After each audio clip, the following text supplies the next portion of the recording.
नमस्कार, प्रबोधन दिशा न्यूज मध्ये आपले स्वागत। नव्या युगाची नवी दिशा देणारी प्रबोधन दिशा न्यूज।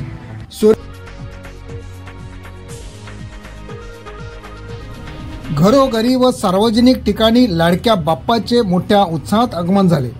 त्यानंतर सर्वांना उत्सुकता होती ती म्हणजे गौरीच्या आगमनाची। घरोघरी गौरीचे स्वागताची तयारी सुरू होती। कोपरखिरणे येथील भरत पाटील अविनाश पाटील यांच्या घरी प्रतिवर्षाप्रमाणे यावर्षी गौरीचे आगमन मोठ्या उत्साहात करण्यात आले।